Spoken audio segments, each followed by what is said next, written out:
యాంథ్రోపిక్ AI CEO mic క్రిగర్ మాట్లాడుతూ ఇక అన్ని సాఫ్ట్వేర్ ఉద్యోగాలు పోతాయి, ఇక కోడింగ్ అవసరం లేదు, కోడింగ్ అంతా కూడా యాంథ్రోపిక్ ఏఐ రాసేస్తుంది అని చెప్పి 100% కోడ్ రాస్తుంది, ఇక సాఫ్ట్వేర్ డెవలపర్స్ అనే వాళ్ళే ఉండరు అనే విధంగా మాట్లాడారు. మాట్లాడిన తర్వాత దీని గురించి మనంతా చర్చ జరిగింది. దాదాపు ఇండియన్ సాఫ్ట్వేర్ కంపెనీస్, బిగ్ జైన్ కంపెనీస్ అంతా కూడా లాస్ అవ్వడం జరిగింది. ఇదంతా కూడా మనం చూసాం.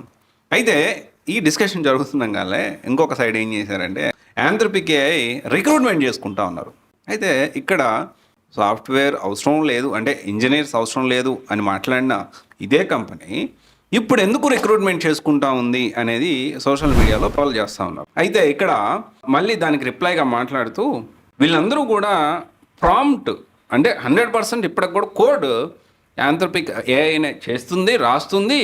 కోడ్ రాయడానికి కాదు వీళ్ళని తీసుకుంటుంది, దానికి ప్రాంప్ట్ ఇవ్వడానికి, క్లాడ్కి కరెక్ట్గా ప్రాంప్ట్ ఇవ్వడానికి, మనకు కావాల్సినట్టు మనం రాపించుకోవడానికి మేము ఇంజనీర్స్ని తీసుకుంటున్నాము, ఫ్యూచర్లో కూడా తీసుకుంటాము. And at the same time business development కాన్సెప్ట్లో కొత్తగా ఇంకెలా దీన్ని ముందుకు తీసుకెళ్ళాలి, వీటికి మాత్రమే మేము రిక్రూట్మెంట్ చేసుకుంటాము అని చెప్పి చెప్పడం జరిగింది.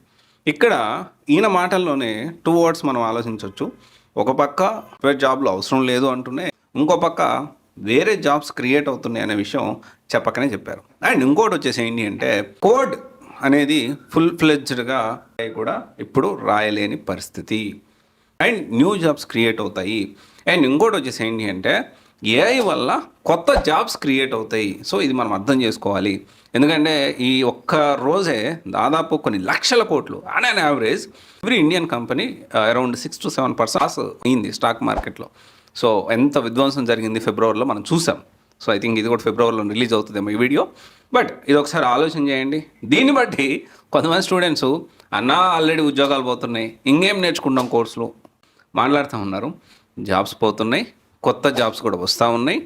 ఏఐ వల్ల కొత్త జాబ్స్ కూడా క్రియేట్ అవుతూ ఉన్నాయి. సో మన పని మనం ఆపద్దు, మీ పని మీరు నేర్చుకోండి. ఒకవేళ ఆన్లైన్లో నేర్చుకుంటారా, ఒక ఇన్స్టిట్యూట్లో జాయిన్ అయ్యి నేర్చుకుంటారా, ఫ్రీగా రిసోర్సెస్ అవైలబిలిటీలో మల్టిపుల్ ఇంటర్నెట్లో అవైలబిలిటీలో ఉన్నాయి. సో మీరు నేర్చుకుంటారా అనేది దాన్ని జాగ్రత్తగా ప్లాన్ చేసుకోండి.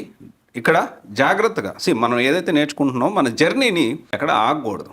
చాలా విచిత్రంగా అనిపించింది ఒక స్టూడెంట్ నాతో ఇలా చెప్పినప్పుడు. సో మీరు ఇలాంటి తప్పులు చేయొద్దు. So keep on work, keep going, work చేసుకోండి, మంచిగా కోర్స్ నేర్చుకోండి, ప్రాక్టీస్ చేయండి, ఇంటర్వ్యూస్కి అటెండ్ అవ్వండి. బోల్డ్ ఉద్యోగాలు ఉన్నాయి. ఓకే.